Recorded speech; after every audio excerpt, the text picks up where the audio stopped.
judge's view, under the auspice of judicial. That's really political when they're just trying to override the policies that we've enacted through the normal legislative process.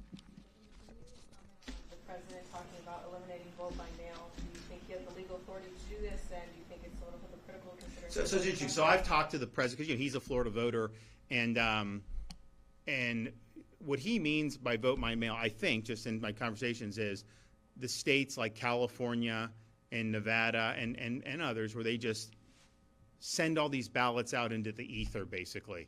They have a voting list which is not accurate and not caught up to speed, and then they dump all these ballots out there. So, if you're like renting an apartment in Las Vegas and you register to vote there, they'll mail you a ballot if you don't ask. And then they'll mail you a ballot for the person that rented that apartment before you. And then they'll send you a ballot for the person that rented the apartment before them. And you get these ballots just showing up. And then they do ballot harvesting where it becomes this like total fraud. So I think absolutely that should not be allowed. I think what Florida has is absentee voting effectively, where you have to request a ballot.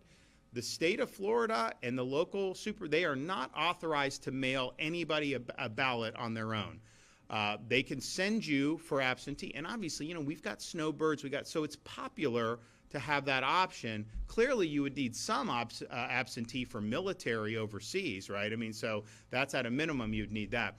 But I think Florida, you have to show ID to get the ballot.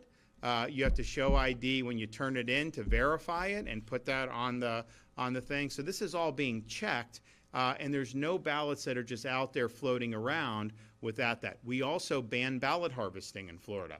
So you request a ballot, you get it, you turn it in, you're the spouse or something within reason, but you don't have these political operatives allowed to just get a satchel of votes and then just dump them off. We got rid of the drop boxes. They wanted to just put these drop boxes in the middle of town in different places, unattended. Like, no, we're not doing that. So we've really, I think, shown how it's done. But the mass mailing of ballots, I think, has been a huge mistake. I don't think that there are adequate safeguards on that when you start talking about the Californias and the Nevadas. And so I think it should be discontinued.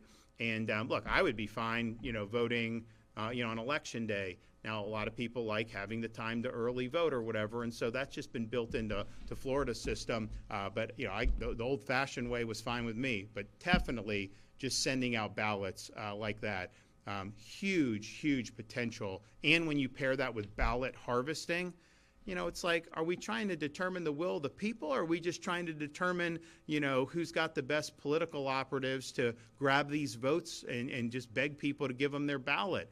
And I think it honestly leads to intimidation, too. If you're in Las Vegas, everyone knows ballots get mailed out. Do you think like the culinary union is just going to let you kind of vote your conscience without trying to? No, they're going to want to see those votes. They're going to want to bring the votes in. So it creates a whole host of things. And I just believe in the secret ballot. You go in, you vote, you do that. Even how Florida's done it with the absentee, no ballot harvesting, no interference, so you're able to do it. Now, what's the authority and the reach? I'd have to look at the federal statutes. I mean, clearly, election administration is primarily a state function. We've taken that very seriously. I mean, heck, the Attorney General can tell you, he was in our administration when we did the Election Crimes Unit, which has actually brought people to justice for violating election law, illegal aliens voting, people voting in multiple jurisdictions, people that have been convicted of homicide and sexual assault, illegally voting, and those folks have actually been brought to justice in Florida. And I think what was happening, in my judgment, was, you had laws, but it was almost like most prosecutors, the election stuff, we don't want to get involved with that. We just want to focus on this other stuff. Well, now we have a unit in self-government and state government that takes it very seriously. So from an enforcement perspective, the laws against ballot harvesting and Zuckerbucks and all these things, getting rid of the drop, all that stuff that we've done, we've really done it right, I think, in Florida. And so not only California, they send the ballots out. We will have an election. And in the state of Florida, your ballots are counted and the results are produced on election night. That's how it used to be. Those were the expectations. Then it was like, well, some of these states are going to take a couple more days. And then California, they take weeks to be able to count the ballots. So you're running for Congress out there. It's usually the Republican will be winning after the election night, and they've counted, and then they keep counting and keep counting and keep counting for weeks on end. And it takes them 4 to 6 to 8 weeks to be able to produce the results for an election. And I'm just thinking to myself, how is that inspiring confidence in all this stuff? And the changes in the margins usually go one way when they keep counting. You know, they had the mayor race in L.A. a few years ago, and you have the current incumbent. She was not incumbent, but she was running. She was backed by the machine, the unions and all that stuff. You had another Democrat, I think he had maybe been a Republican. He was considered, you know, more centrist, but people knew L.A. needed to be cleaned up, so he had a reform message. He was winning after the election day or the primary day, and then like 2 weeks later, she wins by like 10%. And I'm thinking to myself, where did those votes come from? How do you all of a sudden just be able to pull all these votes? So I think what they do in California, I have no confidence in it. I think most people look at that and don't have any confidence in it. And don't tell us it can't be done. Because in Florida, we've shown it can be done. And we've had problems with elections in the past in the state's history, but we rectified that. And when I came in, we had some hiccups in the 2018 in some of these counties. I took some action, but then we worked with the legislature to do robust election integrity measures, and it works, and people have confidence.